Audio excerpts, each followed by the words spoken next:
Hey Willow, my name is Sav, and we're in this new series called Let's Talk About It, where we're talking about mental health, anxiety, depression, and grief. And we thought that you could hear from high schoolers about things that adults don't even realize in the mental health world. So why don't you guys introduce yourselves and we can get started. Well, hi, I'm Daniel. I'm a sophomore. Hi, I'm Callie. I'm also a sophomore.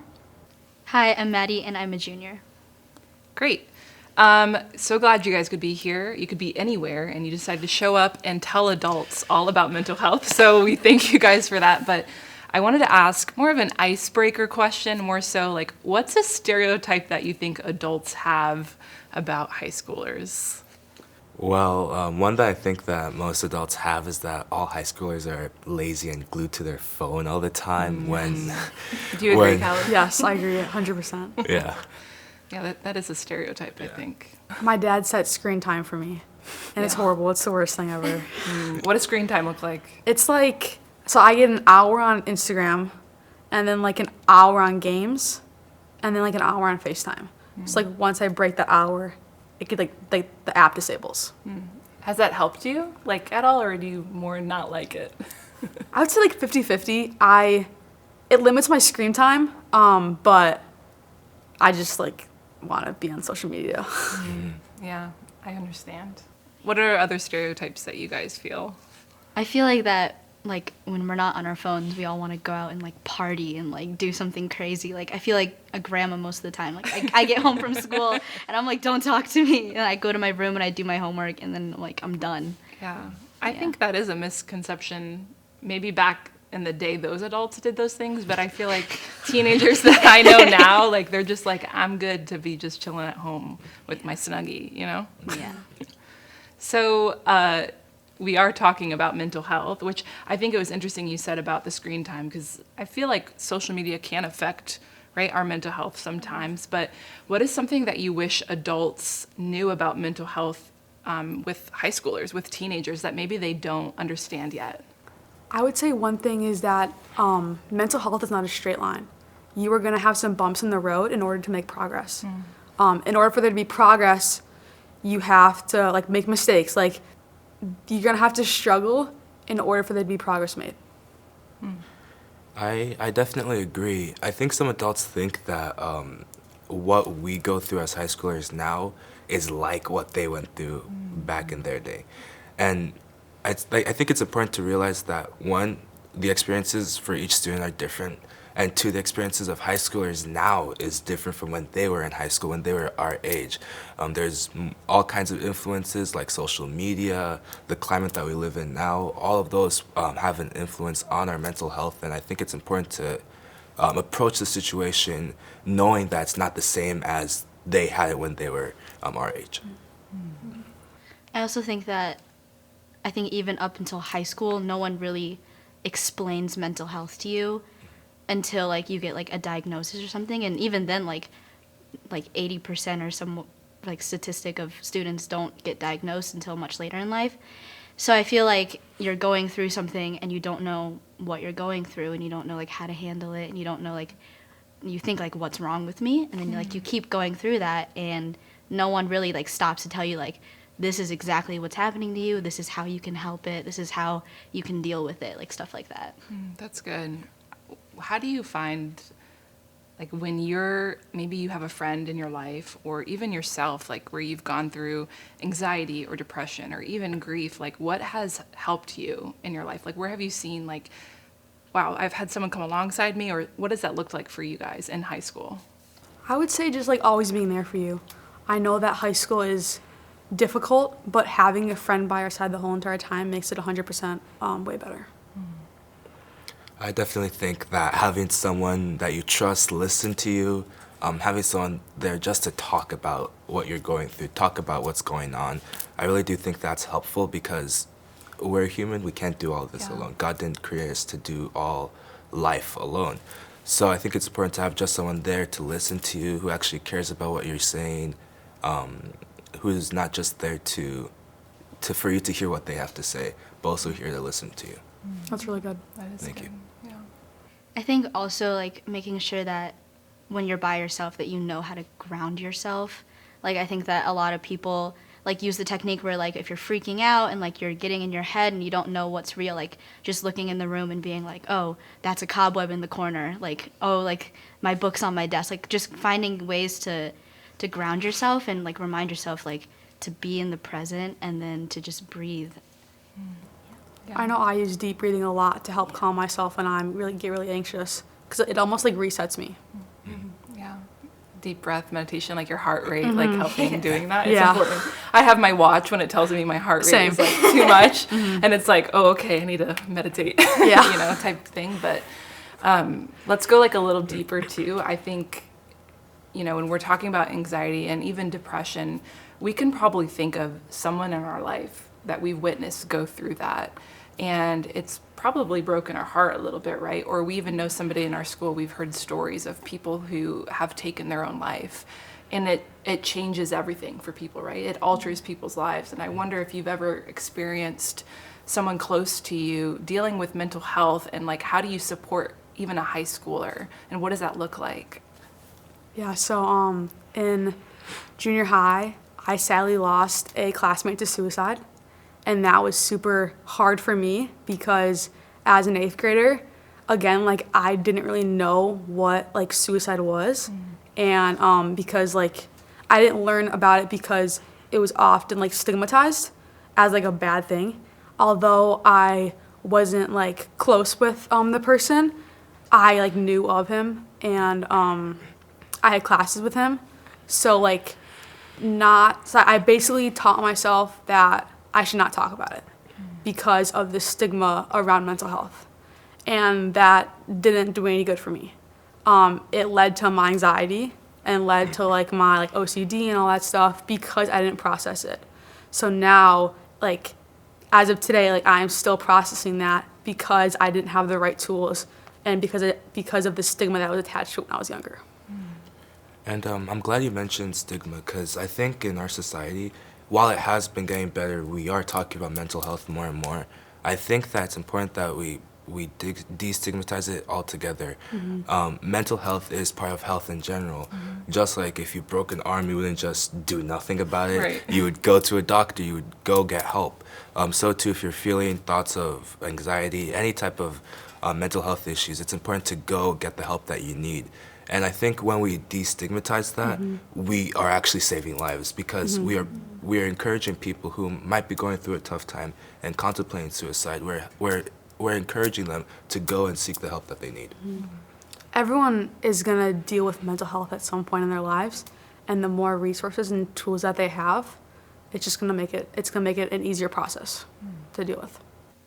Where have you guys seen like it done well, right? Like, because you're talking about like you're now processing, right, Callie, like things, and you have tools and resources. Like, what do those look like for you in high school that actually is beneficial, not just like a little like slideshow deck, right? And they're like, you're good, you know, but like real transformational help that can help you where you're at currently.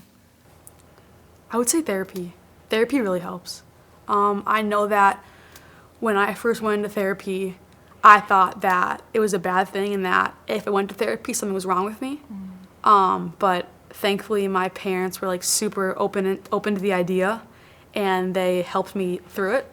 And I've been to therapy for 2 years now, and I have learned so many tools that I wouldn't have learned from like friends or even from my parents. Like, your parents know a lot, but a therapist gives you a different opinion on, or like a different like point of view, which should help you. I think also just like having, like, again, like going back, like having someone to talk to, like they don't have to be giving you like the best advice, but sometimes, like, I know for me, like whenever I talk, I also like think about what I'm saying, and then like sometimes like you're talking and then you realize the solution's in your head, and like you have the solution. And I think that even just talking about it, processing it, like putting what you're feeling out there and having someone completely like validate that, I think that's really helpful, because I mean sometimes like I invalidate my own anxiety and I'm like, oh, like stop feeling that, like you have school to do, or like stop doing that, like you gotta go do this and that. And I think being able to tell someone and them being like, yeah, like this is totally valid, like what you're feeling is totally okay, like, and then here's what we can do to work on it. That's good. I agree with you. Having someone to talk to is really important, and also having someone who doesn't sort of mitigate your minimize your issues. Sometimes your friends or sometimes your teachers or whoever, they might say that, oh, it's not that big of a deal, or oh, just put a smile on your face, or this or that. And I think sometimes it's more important that you have someone who listens to you rather than someone who just says, well, it's not that big of a deal, or something like that. I'm sure you can like think of people who've been like, I've had it worse, or Yeah. they Yeah. give an example, and that's their own story, right? But that shouldn't diminish your own of what you're going through too. And I think one thing I love about like Gen Z and high schoolers is that you guys like speak up for what is right and true, and you believe like advocating for all things. And mental health is one of those things I think you guys do really well, of speaking up and finding help and pushing even us adults to like talk about things, right? And have that mindset of where you guys already are at. And so I'm just so proud of you guys and thankful for you. But I wonder what it looks like for adults to do it right. Like, where have you seen an adult in your life like deal with mental health really well? Whether it was their own personal experience or they like helped a friend or yourself, like where is somewhere where you've seen an adult do it well? My parents, my mom's a school social worker, so having that background, or having her come from that background of knowledge, like just gives me a lot of different perspectives. My mom also experienced anxiety, so like having her, like knowing that like she's gone through it too, and like and everything like was okay, just like brings out like a positive outlook on it. Yeah.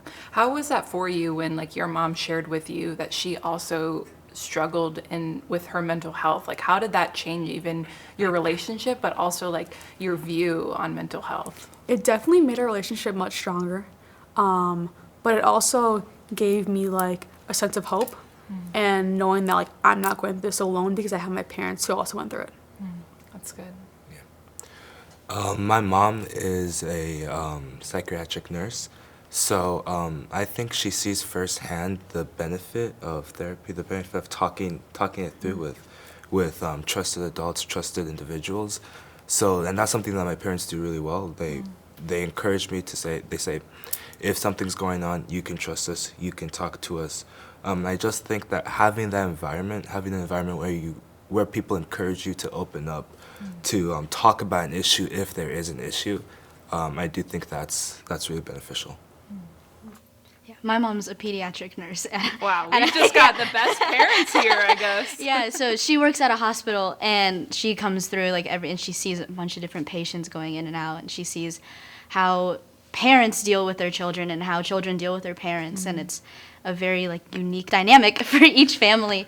And like she tells me stories of like, oh, like this parent was supportive, or like this parent like blah blah blah, like all of that stuff. And I think she's been very open with me about like if you need help, like there are very qualified people who can help you with that. And she never dismisses the idea of getting a therapist if I ever needed one, or like something like that. And it's really like helped that like she's open to putting me into something that like for like her, like maybe like back in the day like was just like completely like unnormal. And just knowing that like if I were to go to her and be like, Mom, I need to go to therapy, like she would be like, okay, like let's talk to who I can talk to, let's get a doctor in here, let's talk about this more and get it done. Yeah, that's good. I think at HSM, like we try to talk and do series as well about that, but we even try to bring in like the clinical side of therapy and things like that too, but also like the faith side of bringing into mental health. And so the question I want to ask you is, how do you see faith and mental health like live together? And I'm sure you have stories that are not so good. I'm sure you have stories that actually are great. And so I'd love to hear just where you've seen faith and working on healing and your mental health like go together. Yeah, so when I first experienced anxiety, I often blamed God. I was like, why me? Why are you doing this to me? Like, I don't understand. Like, what is this helping me like learn? So I often even was like, I even like push him away. And as my anxiety got worse, I realized that like I need God to help me to fight what I can't fight. So I really took that to heart, and I actually got baptized. And I was like released into his arms because I knew that mental health is not something that you should do alone, and having God by your side the whole entire time makes it better. Yeah. Yeah. I think for me, I recently like went through like this huge thing with a friend, and me and that friend like are no longer speaking right now, but it all happened a couple of days before Getaway, the upperclassmen retreat. And like like the fight happened during the week, so I was like, oh, I have school, I have like 3 tests tomorrow, like I don't have time to focus on this. And I remember going into the weekend and being like just so angry and being so upset, and I was like, why can't I be like upset right now? Like, why can't I let this go? And the first night of Getaway, like I heard the message, and the whole thing was like breathing life back into stuff, and how God can breathe life back into things that like you might think are dead, and like the whole message was just like nothing is too far gone, and it just made me like I just sobbed. Like Saturday night, we were in the middle of the message, and he wasn't even like he was nowhere near the prayer, and I was just sitting in my chair just crying, like being like, that is like so what I needed to hear right now. And just like I just keep believing that like, you know, nothing is too far gone. Like maybe one day like something is going to happen again. And even if it doesn't, like I have so much more, and he has so much more planned for me, that like I don't need to be so anxious and like worried about this. That's good. God works in mysterious ways. Yeah. Sometimes I'm like, please tell me though. Like I don't want the mystery, but he's God, so I think he's got it figured out. Back to the idea of not being alone, I think the way I feel faith helps with mental health is the people that God uses in the Bible, none of them are perfect. None of them have perfect lives. None of them have perfect backgrounds. Nothing about them is perfect. And I think God using them, God bettering them, and Him showing us how He bettered them, it gives us hope. It shows that we are not alone. God is there for us. God is there to help us get through whatever troubles we are facing, whether that be in terms of mental health or in any regard, honestly. So that's how I feel faith goes with. What are some stressors in your life that you have that maybe adults don't fully like comprehend or even get that you're going through like right now? I think the stresses of school are a lot different. Like, for me, like this year I'm taking like 4 APs, and next year I'm signed up for 5, and like it's kind of crazy that like my counselor like was looking at my schedule to approve it, and she's like, "Are you sure you don't want to add one more?" And I was like, "No, I think I'm okay actually." Like she was like, "But for colleges, like this AP class is really good," and I was like, "Yeah, but do you see the other 5 that I'm doing? Like I'm okay."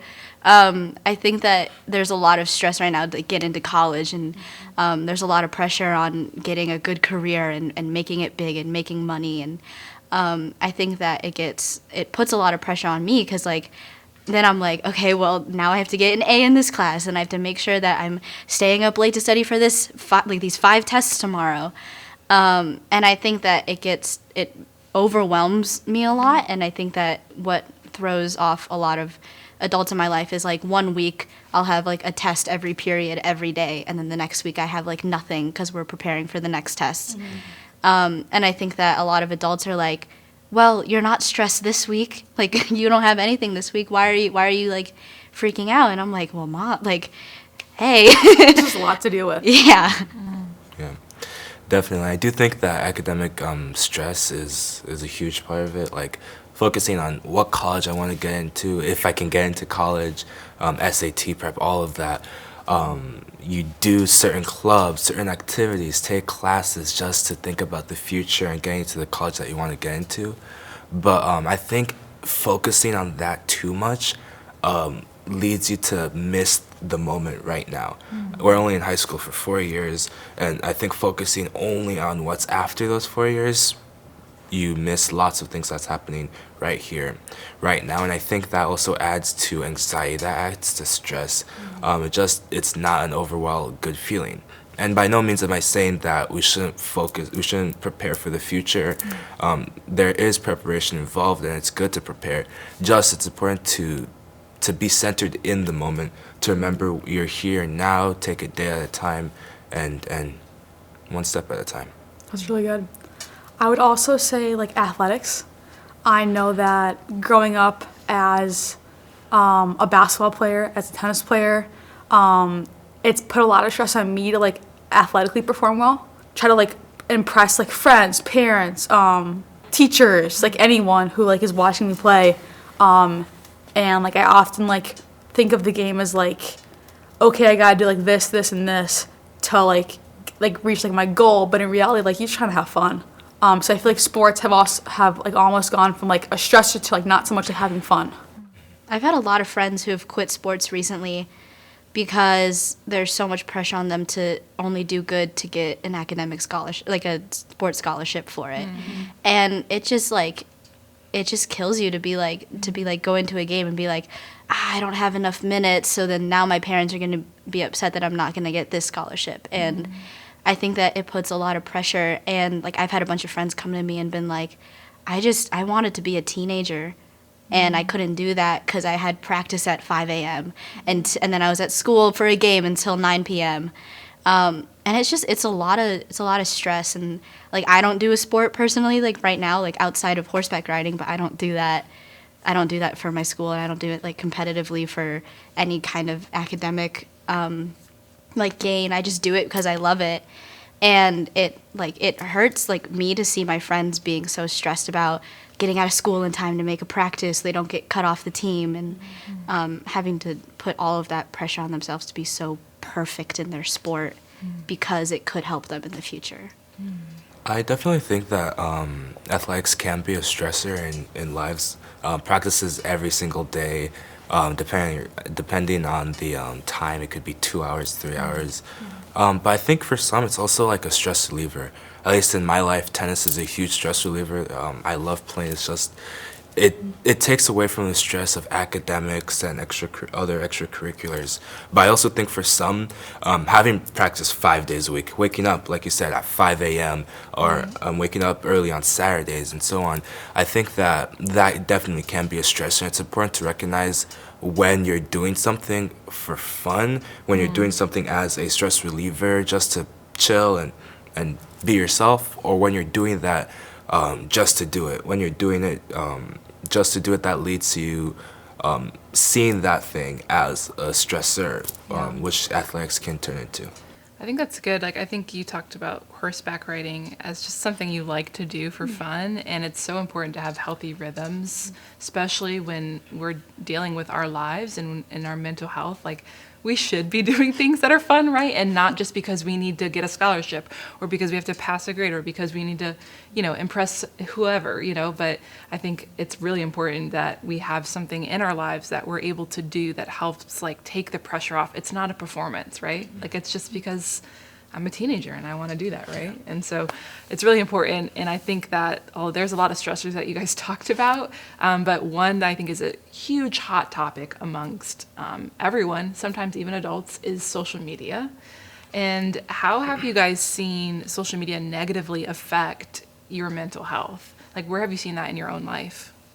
I think the need to be perfect, and like the image that we see all the time is like all of these celebrities going out and going to parties and just being like free to do whatever they want because they can afford it.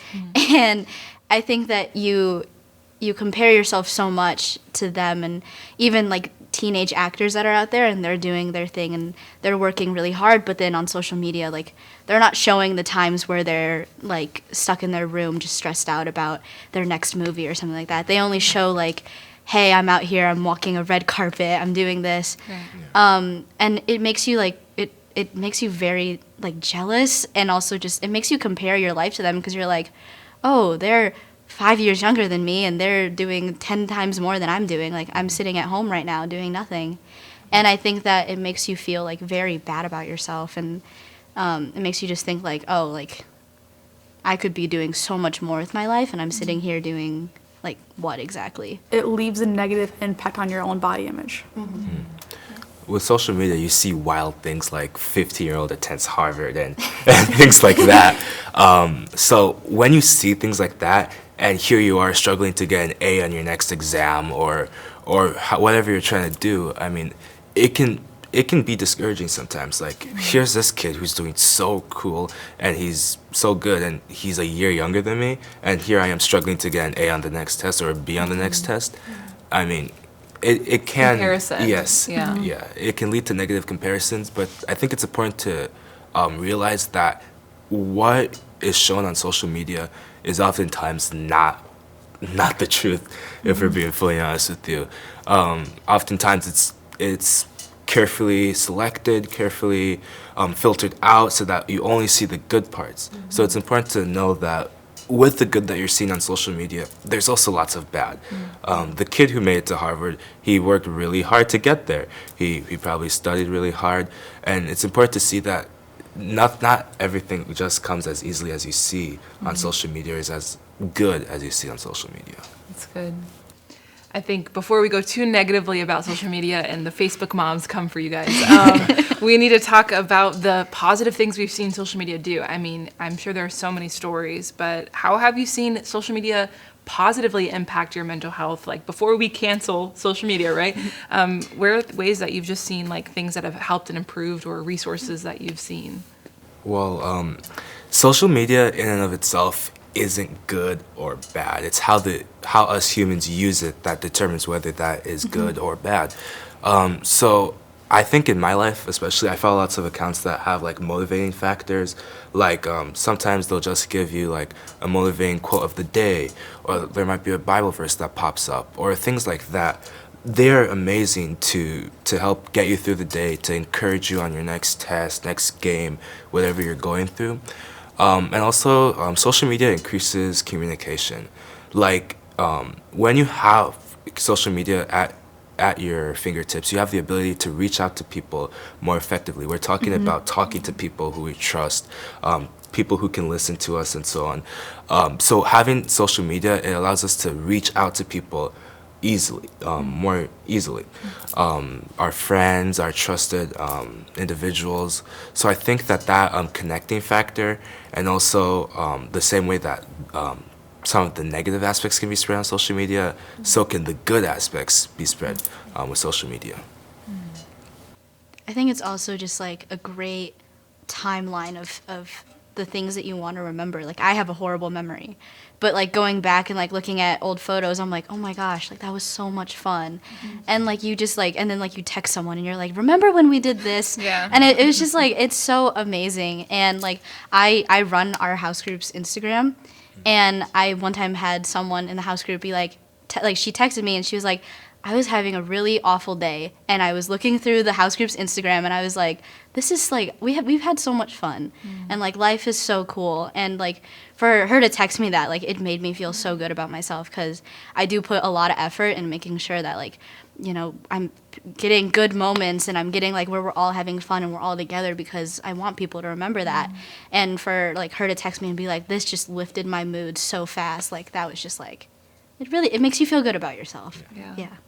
I often use social media as just like how Daniel said, like motivation. I follow this one account called Trust God, Bro. And That's all we need to know. and they post daily quotes about like how like God is like for you, not against you, and like how like you like make it through like whatever you're going through. And it's like checking that every morning just like helps like my day like go by smoother, knowing that like I have like simple reminders that God is good. Yeah, I think that's really beautiful. I'm laughing again at the Trust God, Bro. Do you run that account? Is it you? No. It's Maddie. Everyone should follow it though. I think it's so beautiful, like social media, when we see it done so well, like it brings people together, and it brings awareness. And there's so many even accounts that have been made for even mental health resources, of pointing people to find a therapist, or pointing people to see like you can love Jesus and go to therapy, right? And like it's really awesome to see that come together. And I love the positive side of it. Obviously, there's negative too, and like you said, Daniel, it's about how us as a humans use it, right? It's just a resource that's there, and I think that's pretty powerful. This is just a small glimpse of a conversation with high schoolers on mental health, but if you'd like some more resources, you can go to you'renotalone.cc. Thanks for watching. 1, 2, 3.